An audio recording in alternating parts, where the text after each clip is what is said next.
দলের দুর্নীতি নিয়ে মুখ খুলতেই জবাব তলব জেলা সভাপতির। উল্লেখ্য, বিগত দিনে অবৈধ নির্মাণ, অবৈধ উপায়ে পুকুর ভরাট, এমনকি ফুটপাতে ব্যবসায়ীদের নিয়ে মুখ খোলেন বর্ধমান পৌরসভার চেয়ারম্যান পরেশ চন্দ্র সরকার। সাংবাদিকদের সম্মুখীন হয়ে তিনি বলেছিলেন, শহরে অবৈধ নির্মাণ, অবৈধ উপায়ে পুকুর ভরাট এবং ফুটপাতে জায়গা দখল করে ব্যবসা করা, এইসবের পিছনে দলের প্রভাবশালী নেতাদের মদত আছে। কোনো কাজে হাত দিতে গেলে সাপের ছবল খেতে হচ্ছে।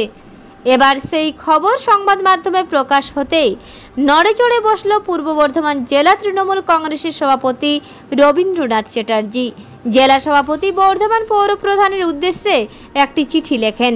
চিঠিতে উল্লেখ করেন, বর্ধমান শহরের অবৈধ নির্মাণ, পুকুর ভরাট ও জবরদখলের বিষয়ে আপনি যে সাংবাদিক বৈঠক করেছেন, সেই সাংবাদিক বৈঠকে দল বৈধতা দেয় না। দল আপনার কাছে জানতে চায়, এই ধরনের সাংবাদিক বৈঠক করার জন্য পূর্ব দলের কোনো উচ্চ নেতৃত্বের কাছে অনুমতি নিয়েছিলেন কিনা। সাংবাদিকদের কাছে যে সমস্ত প্রভাবশালীদের কথা বলেছেন, যারা শহরে অবৈধ নির্মাণ, পুকুর ভরাট ও জবরদখলের সাথে যুক্ত, তাদের নাম ও প্রয়োজনীয় তথ্য প্রমাণ দলের কাছে দাখিল করুন। দল তথ্য প্রমাণ দেখে এবং তদন্ত করে দোষী ব্যক্তিদের বিরুদ্ধে ব্যবস্থা নেবে।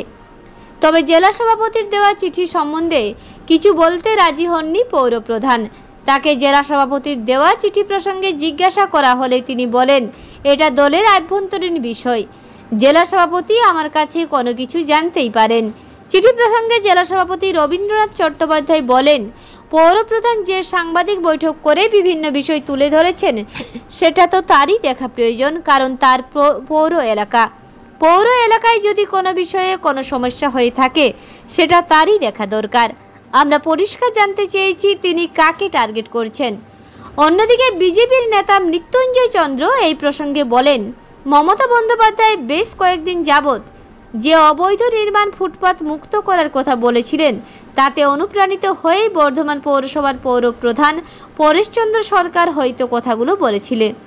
কিন্তু তিনি জানেন না, তোলাবাজি, কাটমানির সঙ্গে যুক্ত তাদের দলের একাংশ। তাই তিনি যখন সত্য কথা বলতে শুরু করলেন, তাদেরই জেলার জেলা সভাপতি তাকে চিঠি পাঠিয়ে উত্তর চাইলেন কেন তিনি এই সমস্ত কথা বলছেন। এটা তো দলীয় ব্যাপার। দলের মাননীয় সভাপতি যদি আমি একজন কর্মী হিসেবে কোনো কিছু আমার কাছে জানতে চেয়ে থাকেন, আমার তাকে জানানোটা কর্তব্য।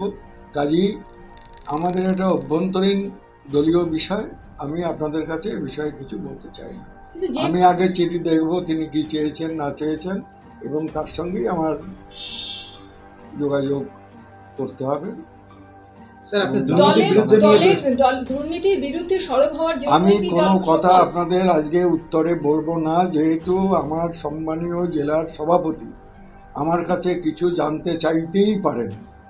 আমি একটা পুরসভার, বর্ধমানের মতো বৃহত্তর একটা পুরসভার দায়িত্বে আছি। আমার মাননীয় সভাপতি যে কোনো বিষয়ে যখন প্রয়োজন তখনই তিনি জানতে চাইতে পারেন। আমি তাকে জানাতে সেটা বাধ্য, এবং সেটা কি হবে কি না হবে, কি উত্তর কি প্রত্যুত্তর, সব বিষয়টাই আমি এটা দলের মধ্যেই কথা বলবো, দলকেই জানাবো। স্যার, আমরা জানি বর্ধমান পৌরসভার পৌর প্রধান এটা সাংবাদিক বৈঠক করে প্রেসকে অনেক কথা বলেছে। নিজেই পৌর প্রধান, স্বভাবতই পৌর এলাকায় যদি কোনো অনিয়ম হয় সেটা দেখার দায়িত্ব তার। তিনি সেটা না দেখে যদি সমালোচনা করেন, সঠিক কাজ তিনি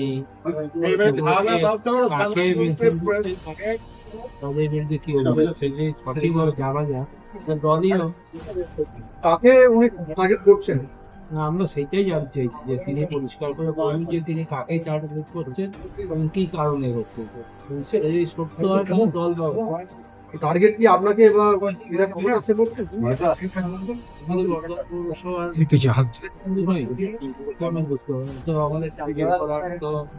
স্কোপ নেই, কাকে করছেন উনিই জানেন। দাদা, বর্ধমান পৌরসভার চেয়ারম্যান পরেশ চন্দ্র বাবু তিনি কয়েকদিন ধরেই তৃণমূল কংগ্রেসের সুপ্রিমো মমতা ব্যানার্জি যেভাবে কলকাতার বুকে তার কথাবার্তা সাংবাদিক সম্মেলন করছিলেন, রাস্তা থেকে হকারদের তোলা, অবৈধ নির্মাণের বিরুদ্ধে কথা বলছিলেন, তাতে অনুপ্রাণিত হয়ে বর্ধমান শহরেও অবৈধ নির্মাণ, পুকুর ভরাট, বালিখাদ এইসব নিয়ে উনি সত্য কথা বলেছেন।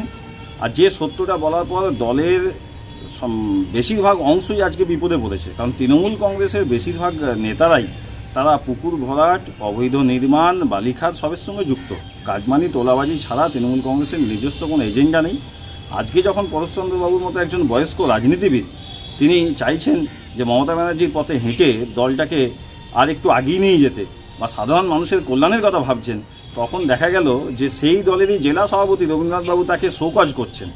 এটা হবারই ছিল। আমরা প্রথমেই ভেবেছিলাম যে হঠাৎ কি হলো, কি এমন শুভবুদ্ধি উদয় হলো যে পৌরপিতা এই ধরনের কথা বলছেন। হয়তো উনি মমতা ব্যানার্জিকে দেখে অনুপ্রাণিত হয়েছিলেন, কিন্তু উনি বোঝেননি যে মমতা ব্যানার্জি দলটা সুপ্রিম, উনি যাই বলেন ওনাকে শোকজ করার কেউ নেই। কিন্তু উনি যদি কিছু সত্যি কথা বলেন মমতা ব্যানার্জি আদর্শে অনুপ্রাণিত হয়ে, মাঝের যে অংশটা তারা যে ওনাকে শোকজ করবে এটা জানাই ছিল। আগামী দিনে এই বর্ধমানবাসী তারা যে তিমিরে ছিল সেই তিমিরেই গেল, তাদের ভবিষ্যৎ অবৈধ নির্মাণও চলবে। এই বর্ধমানবাসী প্রত্যেকে জানে যে এই অবৈধ নির্মাণের সঙ্গে কারা যুক্ত, পুকুর ভরাট কারা করছে। শুধুমাত্র তৃণমূলের গুন্ডা বাহিনীর জন্য, তাদের অত্যাচারের ভয়ে কেউ মুখ খোলে না, তাই চুপ করেছিল। আজকে পৌরপিতা সাহস দেখিয়েছিলেন মুখ খোলার। এই মুখ খোলাতে ধরপাকড় হয়েছে কিছুজন, যারা ধরপাকড় হয়েছে তারা নিশ্চয়ই তৃণমূলের নেতাদেরকে কোথাও কিছু সুবিধা দিয়ে রেখেছে। তাই তাদেরকে বাঁচাতে, এই ধরনের কুচক্রের সঙ্গে যারা যুক্ত তাদেরকে বাঁচাতে আজকে তৃণমূলের জেলা সভাপতি মাঠে নামলেন, তাকে শোকজ করলেন। এটা গণতান্ত্রিকভাবে ঠিক হয়েছে কি হয়নি সেটা তাদের দলের বিষয়, কিন্তু আমরা এটা বলতে পারি যে পরেশচন্দ্রবাবু একটা ভালো কাজ নিচ্ছিলেন, নাগরিকদের কথা ভাবছিলেন, বর্ধমান শহরের কথা ভাবছিলেন। সেই শুভ কাজে বাধা দিলেন তৃণমূল কংগ্রেসের জেলা সভাপতি, যেটা কাম্য নয়। পূর্ব বর্ধমান থেকে দেবাশিস ঘোষের রিপোর্ট, রূপসী বাংলা মিডিয়া।